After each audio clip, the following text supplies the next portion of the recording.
సాహితీ మిత్రులందరికీ మన తెలుగు కథా స్రవంతి ఛానల్కి దర్భా లక్ష్మీ అన్నపూర్ణ స్వాగతం. మరి ఇవాళ ఆవిష్కరణ 15వ భాగంలో ఏం జరుగుతుందో వెళ్ళి చూసేద్దామా? జయంతి మనసులో ఇప్పుడు అన్నిటికన్నా ముఖ్యంగా మెదులుతున్నది రహీం భారతదేశం వచ్చాక చేయవలసిన పనుల ప్రణాళికను సిద్ధం చేసుకోవడం గురించి. దృశ్యం మారింది. జయంతి ఎదురుచూస్తున్న రోజు రానే వచ్చింది. రహీం గురించి ఆమె ఎదురుచూస్తున్న విషయం మనోహర్కి తప్ప మరెవరికీ తెలియదు. రహీంని మన ఇంటికి ఆహ్వానించడంలో నేను తప్పు చేయలేదు కదా? మనోహర్ని అడిగింది. నువ్వు ఒక మంచి ఉద్దేశంతో అతడిని ఆహ్వానించావు. ఫలితం గురించి మనం ఇప్పుడే ఆలోచించకూడదు, భార్యకి నచ్చజెప్పాడు మనోహర్. నేను ఒక సాధారణ స్త్రీగానే స్పందించాను. ఎటొచ్చి ఆ ఆలోచనల్ని ఆచరణలో పెట్టడానికి ప్రయత్నిస్తున్నాను అంతే అనుకుంది మనసులో జయంతి. ఆ రోజు ఉదయం 10 గంటలవుతోంది. ఏ క్షణంలోనైనా రహీం రావచ్చునని జయంతి ఎదురుచూస్తోంది. మనోహర్ యథాప్రకారంగా ఆఫీస్కి వెళ్ళిపోయాడు. ఒంటరిగా ఆ తీవ్రవాది ముంగిట్లోకి అడిగిన జయంతికి ఈరోజు తన రక్షణ అవసరం లేదని భావించాడు మనోహర్. ఒంటరిగా ఆ తీవ్రవాది ముంగిట్లోకి అడిగిడినా జయంతికి ఈరోజు తన రక్షణ అవసరం లేదని భావించాడు మనోహర్. సరిగ్గా 11 గంటలు అవుతుండగా ఫోన్ మ్రోగింది. రహీం తను ఇంకో 10 నిమిషాల్లో వస్తున్నట్టు చెప్పాడు. నిన్ను సాదరంగా ఆహ్వానిస్తున్నాను అంది జయంతి మార్దవంగా. వేడివేడిగా కాఫీ డికాక్షన్ తీసి సిద్ధంగా ఉంచింది.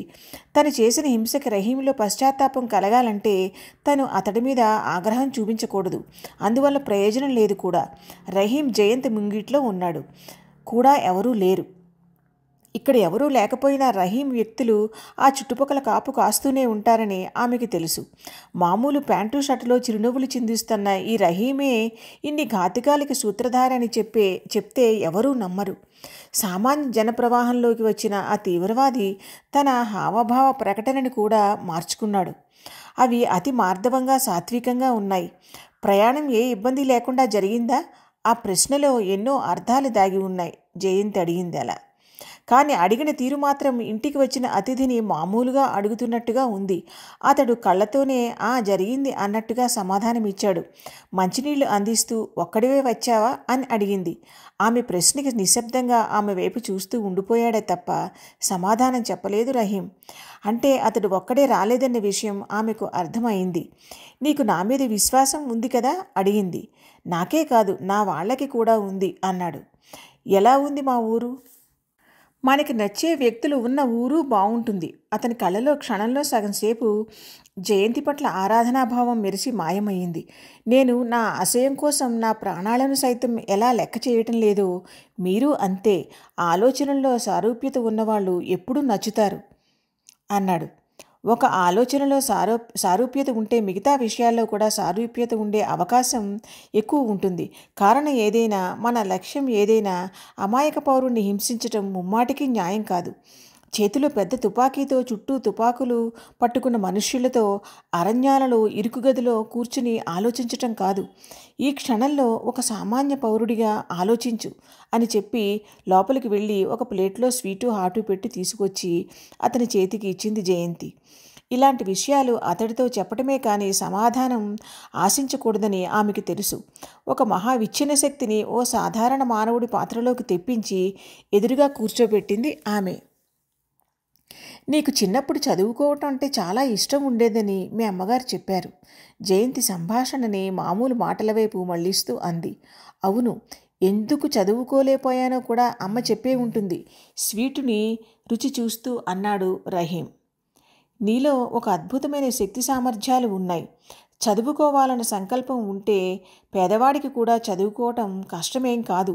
కానీ ఈ విషయాన్ని నీకు ఆ వయసులో స్పష్టంగా చెప్పేవాళ్ళు లేకపోవటం దురదృష్టకరం. నీలో ఉన్న తెలివితేటల్ని విచ్ఛిన్న శక్తులు బాగా వాడుకున్నాయి. నిన్ను తీవ్రవాదిగా తయారు చేశాయి. నీ శక్తి సామర్థ్యాల ప్రవాహం తప్పుదారి వైపు మళ్ళింది. సరే గాని ఈ మధ్య ఎప్పుడైనా చదువు గురించి ఆలోచించావా? ఆ సమయం దాటిపోయింది. అలా ఎందుకు అనుకోవాలి? నీకు వయస్సు ఎక్కువైపోయింది, నా దగ్గరకు రాకు అని అక్షరం ఎవ్వరితోనూ ఎప్పుడూ అనదు. జయంతి చెప్పిన ఆ తీరికి అప్రయత్నంగా రహీం పెదవుల మీద చిరునవ్వు కదలాడింది. నీకు తెలుసా, మా రాష్ట్రంలో ఓ వృద్ధురాలు 70 ఏళ్లు దాటాక గ్రాడ్యుయేట్ అవ్వాలన్న కోరికతో చదివి పరీక్ష పాస్ అయింది. టీవీ ఛానళ్ళన్నీ ఆ విజయాన్ని కవర్ చేశాయి. ఆ వయసులో ఆవిడ విజయాన్ని సాధించిందంటే ఆ కోరిక సాంద్రత అటువంటిదన్నమాట. మనసుంటే మార్గం ఉంటుందంటారు. అందుకే అంది జయంతి. నేను కూడా 75 దాటాక పరీక్ష రాసి డిగ్రీ పాస్ అయ్యి నా కోరిక సాంద్రత ఎక్కువని నిరూపిస్తానులేండి రహీం అన్నాడు. జయంతి ఆ మాటకి గలగలమని నవ్వేసింది. నువ్వు అలా తీసుకున్నావా అంటూ. ఇప్పుడు నేను డిగ్రీ పాస్ అయినా ఎవరూ పట్టించుకోరు. 70 దాటాకైతే అందరూ గుర్తిస్తారు. నాకు కూడా చాలా ఆనందంగా ఉంటుంది అన్నాడు రహీం చిరునవ్వుతో. తప్పకుండా నువ్వు టీవీ చూస్తూ ఉండు, నేను కాఫీ చేసి పట్టుకు వస్తాను అంటూ జయంతి మళ్ళీ లేచింది. కాస్త పంచదార ఎక్కువే వేయండి. లోపలికి వెళుతున్న జయంతి ఒక్క క్షణం ఆగి, తీపిని ఇష్టపడేవాడు తీవ్రవాది కాకూడదే అని చెప్పి లోపలికి వెళ్ళింది. 2 నిమిషాల్లో కాఫీ కప్పులతో వెనక్కి వచ్చిన జయంతి అంది, నువ్వు వస్తే నీతో పాటు కాఫీ తాగుదామని వెయిట్ చేస్తున్నాను. ట్రేలో కప్పుల్ని టీపాయ్ మీద పెట్టింది. రహీం కోసం ఇంకొక కప్పులో కొద్దిగా పంచదార వేసి తెచ్చింది. మీరు కాఫీ చేదుగా తాగుతారా అన్నాడు జయంతి అందించిన కాఫీ కప్పు అందుకుంటూ. అవును, అప్పుడే కాఫీ రుచి తెలుస్తుందని నా అభిప్రాయం. మరి చేదుని ఇష్టపడే మీరు ఇంత సున్నిత మనస్కులు ఎలా అయ్యారో చెప్పగలరా? నేను పరిస్థితుల్ని ఎప్పుడూ అనుకూలంగా మలుచుకోవడానికే ప్రయత్నిస్తాను. నీ చిన్నప్పటి పరిస్థితుల్లో నేను ఉంటే నేను చదువుని ఆపేదాన్ని కాదు. అందుకు కావలసిన డబ్బుని సమకూర్చుకోవటానికి ప్రయత్నిస్తాను అంది. తెలుస్తోందిలేండి, అందుకేగా అంత పట్టుదలగా మా దేశం వచ్చారు, నా ముంగిట్లోకి వచ్చారు అన్నాడు. నా ఆహ్వానాన్ని మన్నించి నువ్వు ఇంత కష్టపడి వచ్చినందుకు థ్యాంక్ యూ వెరీ మచ్ అంది. మీరు నన్ను ఇక్కడికి పిలిచి ఏం చెప్పదలుచుకున్నారో తెలుసుకుందామన్న ఆతృతతో వచ్చాను అన్నాడు. నీలో కూడా ఆతృత అనే వేగంతో కూడిన ఆలోచన ఉందన్నమాట అంది. జయంతి అన్న మాటకి రహీం ఒక్క క్షణం మౌనం దాల్చాడు. ఆమె తనని మామూలు సాత్విక మనిషివే అన్నప్పుడల్లా అతనికి ఒక్క క్షణం పాటు భయం కలుగుతూ ఉంటుంది. మనోహర్ గారు ఆఫీస్కి వెళ్ళిపోయారా అన్నాడు.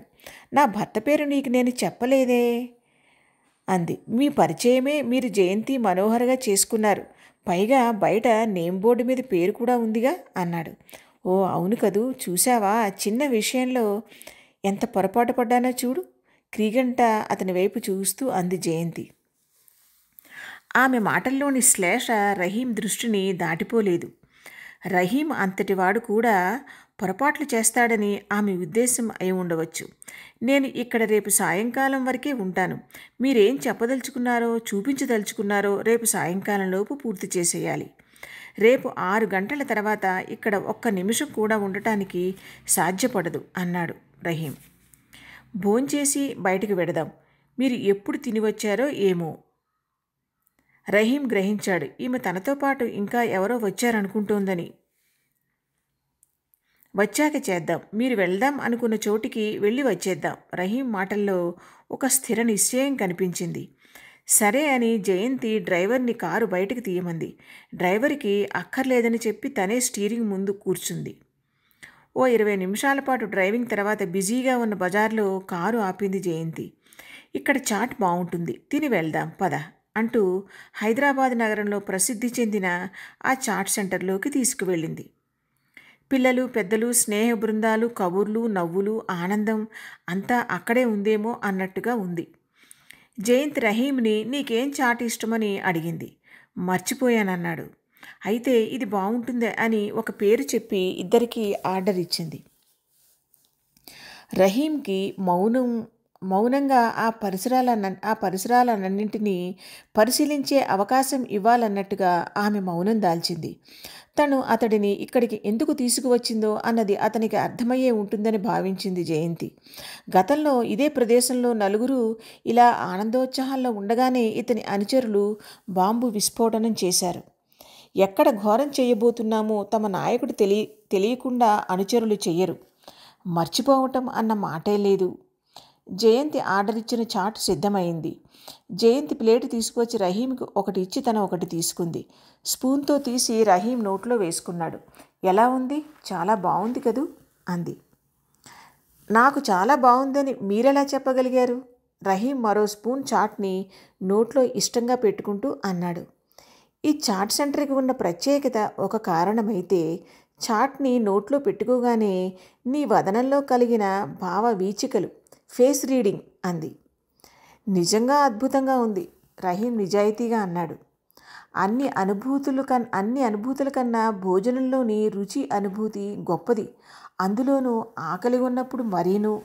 అందుకే అన్ని దానాలలోకి అన్నదానం గొప్పదంటారు. ఆకలిగా ఉన్నప్పుడు అన్నం తింటే దానిలోనే భగవంతుడు ఉన్నాడా అనిపిస్తుంది. అలాంటి తాదాత్మ్య స్థితిలో ఉండగా ఒక భయంకర విస్ఫోటనం జరిగి తను ఇక క్షణాల్లో ఈ ప్రపంచాన్ని వదిలి వెళ్ళిపోతున్నానని గ్రహించి ఒక మనిషి నేలకి ఒరిగిపోతున్నప్పుడు, అలా ఎంతోమంది నేలకి ఒరిగిపోతున్నప్పుడు ఆ క్షణంలో నీ ఆలోచనలు నిలుపు అంది. ఏం జరుగుతోంది? ఎవరు చేశారు ఈ పని? తమ శరీరాలకి తమ ప్రాణాలకి ఏమవుతోంది? ఎవరో తనని తన వాళ్ళ దగ్గర నుంచి ఈ ప్రపంచం నుంచి లాక్కుపోతున్నారు. ఏమిటా భీకర శబ్దం? అయ్యో, నా వాళ్ళని ఈ ప్రపంచాన్ని ఇలా హఠాత్తుగా వదిలి వెళ్ళిపోవాలని లేదే. అయ్యో భగవంతుడా, అనుకోవటానికి శక్తి సరిపోవటం లేదు. అమ్మా, నేను చచ్చిపోతున్నాను అంటూ ఇంటికి ఆఖరిసారిగా ఫోన్ చేసిన ఓ అమ్మాయి, నువ్వే నా ప్రాణమని భర్తతో చెప్పాలనుకుంటూ ఎదురుచూసిన కొత్తగా పెళ్ళైన ఓ అమ్మాయికి భర్త ప్రాణాలు పోయాయన్న వార్త. ఇలా ఎందరో ఎందరో నీ వాళ్ళని చెప్పుకునే వాళ్ళ కోసం, వాళ్ళ ఆనందం కోసం వీళ్ళందరి ఆనందం దోచుకుపోయే హక్కు నీకు ఎవరిచ్చారు? జయంతి కళ్ళలో అతనిని నిలదీస్తున్న ఎర్రజీరలు, రహీం కళ్ళలో నిశ్చల భావం. ఈ ప్రశ్న వేసే హక్కు నాకు ఉందనుకుంటాను, కారులో కూర్చుంటూ జయంతి అంది. రహీం లేదు అనలేదు. ఒక్కసారి ఆ జనసందోహం వైపు చూడు. వాళ్ళ సమస్యలు వాళ్ళవి, వాళ్ళ బాధలు వాళ్ళవి, వాళ్ళ ఆనందాలు వాళ్ళవి. నీ సొత్తు ఏమైనా వాళ్ళు దోచుకున్నారా? అమాయకుల హత్యలకి ఏదో పేరు పెట్టవద్దు అంది. ఇక్కడికి మీ అభిప్రాయం ఏమిటో తెలుసుకోవటానికి వచ్చాను, కానీ నా అభిప్రాయం చెప్పటానికి కాదు అన్నాడు. ఇక్కడ నీకు చెప్పుకోవటానికంటూ వేరే అభిప్రాయం ఏమీ లేదు, జయంతి స్థిరంగా అంది. ఇంతకీ ఈరోజు లంచ్లో ఏమి పెడుతున్నారు నాకు? మీ తెలుగు వాళ్ళ స్పెషల్ ఏమైనా రుచి చూపించండి నాకు అన్నాడు. మా స్పెషల్స్ చాలా ఉన్నాయి, అవన్నీ రుచి చూడాలంటే 2 రోజులు సరిపోవు అంది. ఎందుకో మీ వారిని కూడా కలవాలని ఉంది. ఈరోజు సాయంకాలం వీలవుతుందా? ఆయనకేమైనా అభ్యంతరం ఉంటుందా అన్నాడు. అభ్యంతరం అంటూ ఏమీ ఉండదు, ఎందుకంటే నేను ఆహ్వానించాను కనుక నిన్ను. కానీ ఆయన ఎమోషన్స్ని కంట్రోల్ చేసుకోగలరని నేను చెప్పలేను. అంటే పైకి ఏమీ మాట్లాడకపోయినా మొహంలో హావభావాలు ప్రసన్నంగా ఉండకపోవచ్చు. నువ్వు వచ్చిన విషయం ఆయన ఒక్కరికే తెలుసు అంది. అయితే వద్దులండి, ఆయనని బాధపెట్టడం నాకు ఇష్టం లేదు అన్నాడు. ఆ మధ్యాహ్నం జయంతి ఇంటి భోజనం రహీంకి చాలా నచ్చింది. అదే మాట అన్నాడు కూడాను. అయితే హాయిగా మంచివాడివైపోయి పెళ్లి చేసుకుని ఆ అమ్మాయిని ఓ 10 రోజులు నా దగ్గర ఉంచు, మా వంటలన్నీ నేర్పిస్తాను, జయంతి నవ్వుతూ అంది. సంభాషణ పైపైన ఇలా సాగుతున్నా వారిరువురి అంతరంగాలు పరస్పరం నిశితంగా పరిశీలించుకుంటూ వాటి లోతుల్ని తెలుసుకోవటానికి ప్రయత్నిస్తున్నాయి. రహీం వదనంలో ఎటువంటి భావము కనిపించటం లేదు. అప్పుడు జయంతి అంది, ఏ భావము లేకుండా మొహం పెట్టడంలో నీకు నువ్వే సాటి అని. భోజనం అయ్యాక కాసేపు టీవీ చూశాడు రహీం. ఆ సాయంకాలం అతనిని తీసుకుని వాసుదేవరావు గారి ఇంటికి వెళ్ళింది జయంతి. వాళ్ళకి ముందుగా తాను వస్తున్నట్టు చెప్పలేదు. జయంతిని చూడగానే ఆ కుటుంబ సభ్యుల కళ్ళల్లో పొంగిన వాత్సల్యం, ఆనందం రహీం దృష్టిని దాటిపోలేదు. జయంతి పాకిస్తాన్ నుంచి రాగానే వాళ్ళందరూ వచ్చి కలిశారు. ఇప్పటికీ 1 రోజులైపోయింది. అందుకే ఆమెను చూడగానే వాళ్ళ కళ్ళల్లో అంత ఆనందం. శిరీష్ అయితే చప్పున వచ్చి జయంతి చేతిని పట్టేసుకుంది. ఇందిరికైతే కళ్ళనీళ్లు వచ్చేశాయి. వాసుదేవరావు గారికైతే జరిగిందంతా ఒక్కసారిగా కళ్ళ ముందు కదిలినట్లు అనిపించి స్తబ్దుగా అయిపోయారు. అక్కడి పరిస్థితి చిత్రంగా ఉంది. జయంతిని చూడగానే వాళ్ళకి దుఃఖము వస్తోంది, సుమ జ్ఞాపకాలతో ఆనందము కలుగుతోంది జయంతి చేసిన ప్రయత్నం చూసి. జయంతి తనతో ఉన్న రహీంని ఇలా పరిచయం చేసింది. ఇతను నా ముస్లిం మిత్రుడు, ప్రస్తుత పరిస్థితుల్లో ముస్లింలు అనగానే మనలో ఏదో తెలియని అభద్రతాభావం కలుగుతుంది. కానీ ఎవరో చేసిన దానికి మనం అందరినీ ఆ దృష్టితో చూడకూడదు కదా. కానీ మనకి కలిగిన భయం మనని అలా ఆలోచింపచేస్తుంది. కానీ నా ఈ ఫ్రెండ్ మనస్సు మన మనస్సులకున్న సున్నితమైంది. మీకు జరిగిన అన్యాయం గురించి చెప్పినప్పుడు చాలా బాధపడ్డాడు. ఇతనికి పాకిస్తాన్లో బంధువులున్నారు. మన జీవితాల్లో ఇంత అల్లకల్లోలాన్ని సృష్టించిన ఆ బాంబు పేలుళ్ళకి తానే బాధ్యుణ్ణి అని చెప్పుకుంటున్న ఆ తీవ్రవాది ఈయనకి బంధువేనట. వీలైతే అతనితో ఇలాంటి పనులు చేయటం అన్యాయం అని నచ్చచెప్పడానికి ప్రయత్నిద్దాం అనుకుంటున్నాడు. మీ గుండెల్లో దాగి ఉన్న దుఃఖాన్ని ఇతనికి ప్రత్యక్షంగా చూపించాలని వచ్చాను. ప్రత్యక్షంగా చూస్తేనే ఈయన మన బాధని సరిగ్గా అర్థం చేసుకోగలరు. శిరీష, అసలు ఏం జరిగిందో చెప్పమ్మా అంది. జయంతి తన గురించిన ఈ చిత్రానికి రహీము తెల్లబోయాడు.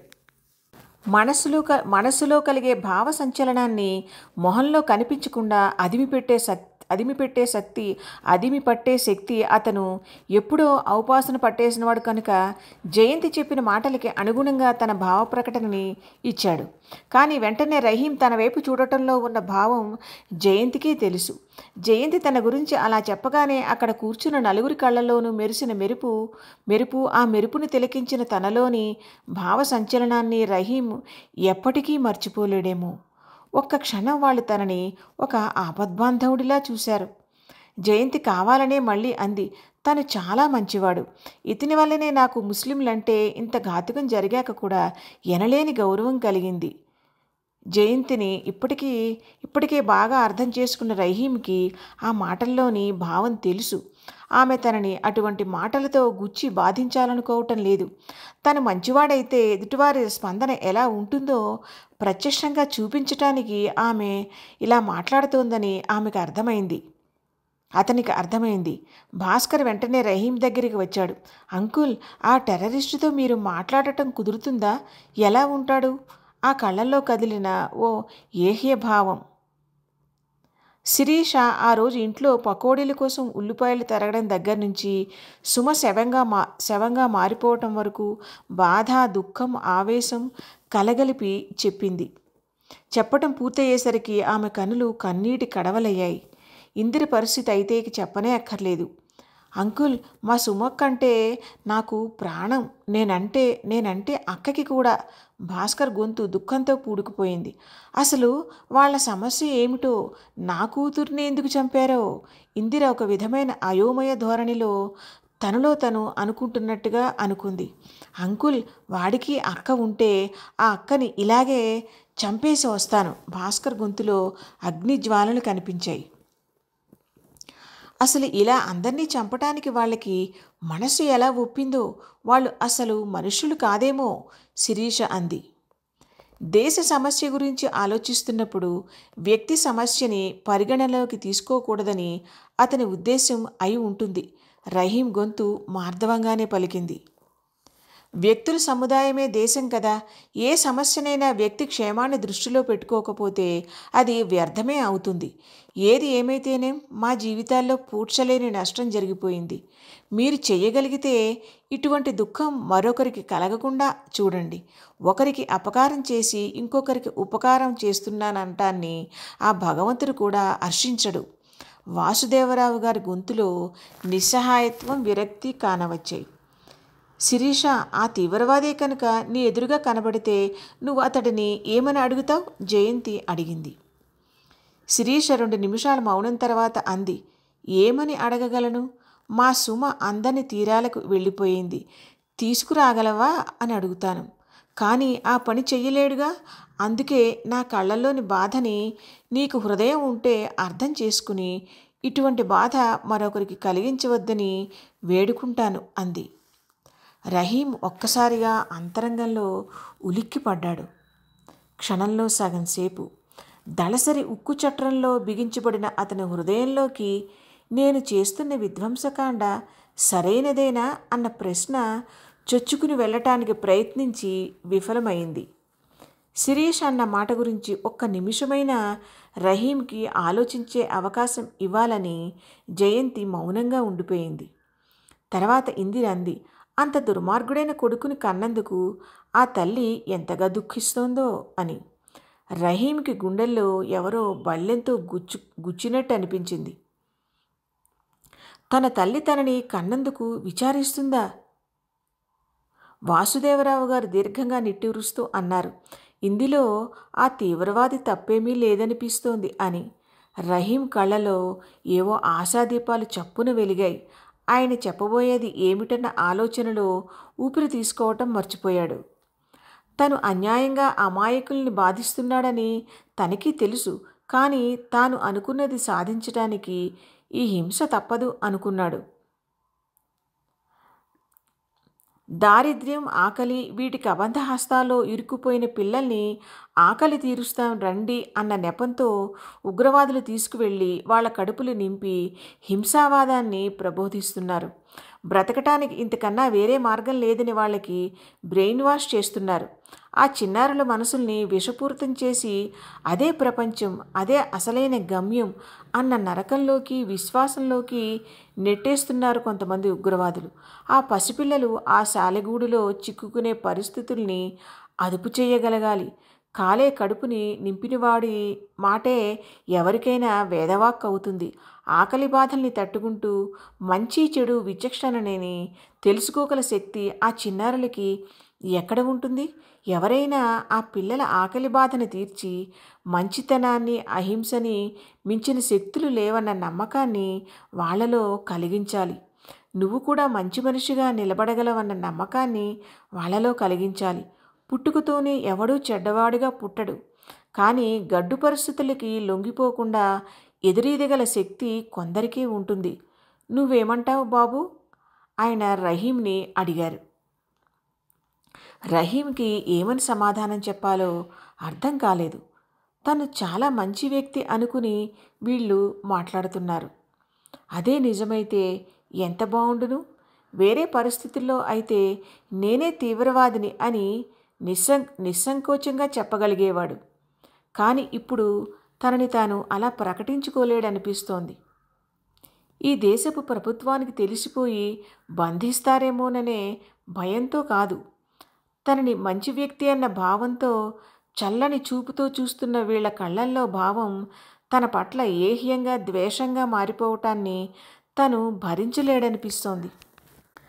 తనని అందరూ మంచివాడు అనుకోవాలన్న కోరిక తనకి తెలియకుండానే తనలో దాగి ఉందని రహీంకి ఆ క్షణంలోనే అర్థమవసాగింది. తను ఇన్నాళ్ళు మంచి చేస్తున్నాను అనుకున్నాడు కానీ వీళ్ళ కళ్ళల్లో భావం తను చెడ్డవాడు అన్న విషయాన్ని ధృవీకరిస్తోంది. వీళ్ళ కళ్ళల్లో భావం తను చెడ్డవాడినన్న విషయాన్ని ధృవీకరిస్తోంది. ఇప్పుడు హఠాత్తుగా రహీంకి గతంలో జయంతి అన్న మాటలు జ్ఞాపకం వస్తున్నాయి. నువ్వు చేస్తున్న పనిని నీ దేశస్థులే హర్షించటం లేదు అన్న మాటలు. మరింకెవరి కోసం తన చెడ్డవాడు కావాలి? వీళ్ళ హృదయాలని అశాంతిమయం చేయాలి. తనని స్థితికి తీసుకువచ్చిన ఆ ఉగ్రవాద సంస్థలకి తను మంచివాడు అవుతాడా? వాళ్ళది అసలు మంచి భావమేనా? రహీంలో మొట్టమొదటిసారిగా తన చర్యల పట్ల, తన నమ్మకాల పట్ల సంఘర్షణ మొదలైంది. జయంతికి రహీం ఆలోచన ప్రవాహంలో పడి కొట్టుకుపోతున్నాడని అర్థమైంది. రహీం, అంకుల్ని జవాబు కోసం ఎదురుచూస్తున్నారు అని మళ్ళీ వాసుదేవరావు గారి వైపు తిరిగి మీ బాధని స్వయంగా చూసేసరికి రహీంకి మనసు వికలమైపోయింది అంది. రహీం నిశ్శబ్దాన్నే ఆశ్రయించాడు. ఎవరు మాత్రం ఏం చేయగలరు? మనుష్యుల్లో స్వార్థం, విపరీత ధోరణులు పెరిగిపోయాయి. తమ అవసరాల కోసం ఎదుటివాడు ఏమైపోయినా పర్వాలేదు. ఎక్కడో భారతదేశం, పాకిస్తాన్ సరిహద్దులో ఓ మనిషి ఒక అనాలోచితమైన, అమానుషమైన నిర్ణయం తీసుకున్నందుకు భారతదేశంలోని ముస్లింలందరూ బాధతో తలదించుకుంటున్నారు. మొన్న కొంతమంది ముస్లిం ప్రముఖులు ఓ పత్రికకి ఇచ్చిన ఇంటర్వ్యూలో చెబుతున్నారు, ఈ మధ్యన నేనొక ముస్లింని అన్న విషయం పదే పదే జ్ఞాపకం వస్తోంది. ఇన్నాళ్ళు ఆ విషయం జీవితంలో అంతర్భాగంగా ఉండిపోయేదే అని. బాబు, నువ్వొక పని చేయకూడదు? రహీంని ఉద్దేశించి అన్నారు వాసుదేవరావు గారు. రహీం తప్పనిసరి ఏమిటది అన్నాడు. మీ ముస్లిం సోదరులందరూ ఏకమై మేం ప్రశాంతంగా జీవిస్తున్న దేశంలో అల్లర్లు రేపి మాకు ఇబ్బంది ఎందుకు కలిగిస్తారు అని అడగండి. మనల్ని మనం రక్షించుకోకపోతే, గౌరవించుకోకపోతే ఇక మన మతం పట్ల మీరు చూపుతున్న భక్తి ఏమిటి, విశ్వాసం ఏమిటి అని ప్రశ్నించండి. రహీం కనిపించింది. తనకి క్షణంలో వచ్చిన పరిస్థితి ఎవరికైనా వచ్చి ఉంటుందా అన్న అనుమానం వచ్చింది. తనని తానే ఎలా ఎదిరించాలో వీళ్ళు చెబుతున్నారు. తనని వేరే వ్యక్తిగా భావిస్తున్నారు కనుక రెండు విభిన్న వ్యక్తిత్వాల మధ్య ఘర్షణ. విజయం దేనిదవుతుందో. ప్రస్తుతానికి తను మౌనంలోంచి బయటికి వచ్చి తీవ్రవాదికి వ్యతిరేకంగా గలగలా మాట్లాడాలి. లేకపోతే వీళ్ళకి అనుమానం వస్తుంది. కొద్దిగా అనుమానం వచ్చినా అది క్షణంలో కొండంతై తనని ప్రమాదంలో పడవేస్తుంది. కానీ ఏం మాట్లాడాలి? తనకి తనే వ్యతిరేకంగా మాట్లాడాలి. అంటే తనలో ఎక్కడో అంతరాంతరాల్లో నిద్రిస్తున్న మంచి మనిషిని నిద్ర లేపాలి. ప్రతి మనిషిలోనూ మంచి మనిషి ఎప్పుడూ ఉంటాడు. జయంతి మనోహర్ అనబడే ఈ స్త్రీమూర్తి ఎంతటి అసాధ్యురాలు! ఆప్యాయతతో, అనునయంతో ఆ మనిషిని జాగృతం చేయటానికి ప్రయత్నిస్తోంది. సశేషం. ఇదండి ఈ భాగంలోని కథ. ఎప్పుడో రాశాను. మళ్ళీ ఇప్పుడు ఈ యూట్యూబ్లో పెట్టడానికి చదువుతుంటే నాకే ఎందుకో మనసు ఒక రకంగా స్పందించి బాధకు గురవుతోంది. ప్లస్ నేనైనా ఎంత మంచి మాటలు రాశాను. నిజంగా అక్కడ ఆ టెర్రరిస్ట్ని కూర్చోబెట్టి 2 పాత్రల్ని జయంతి అభినయింపు చేస్తాను చూసారా? అది నాకు కూడా చాలా రోజుల తర్వాత చదువుతున్నానేమో, నేను కూడా మీలాగే ఒక పాఠకురాల్లాగా అనిపించింది. చాలా చక్కగా రాశానని నన్ను నేను చాలా ఆర్ద్రతతోటి ప్రేమగా నన్ను నేనే అభినందించుకున్నానండి నిజంగాను. మరి మీకు ఎలా అనిపిస్తుంది? మీకు అనిపించటం లేదా? నిజంగా ఈ భాగంలో సన్నివేశం అయితే నేనే రాశానా అని నాకే ఎంతో అద్భుతంగా ఆశ్చర్యంగా అనిపిస్తోంది. మరి మీకేమనిపించిందో మీరు మీ అభిప్రాయాన్ని కామెంట్స్లో చెప్పండి. మళ్ళీ అంటున్నాను, ఒక ఉగ్రవాదిని ఎలాగో ఆ బాధితుల మధ్యలో ఎదురుగుండా కూర్చోబెట్టి ఆ 2 పాత్రల్ని అతని మనసులో కదిలింపచేసిన జయంతి పాత్ర నాకు చాలా నచ్చిందండి. నేను సృష్టించిందేనా నేను ప్రస్తుతం మీ పాఠకుల స్థానంలో నుంచుని చూస్తే నాకు చాలా ఎంతో అద్భుతంగా అనిపించింది. నన్ను నేనే పొగిడేసుకుంటున్నాను అనుకుంటున్నారా? నేను రచయిత్రిగా పొగుడుకోవటం లేదు, ఒక పాఠకురాలుగా పొగుడుకుంటున్నాను. సరేనా? మరి మీ అభిప్రాయాలు కామెంట్స్లో చెప్పండి. Thank you.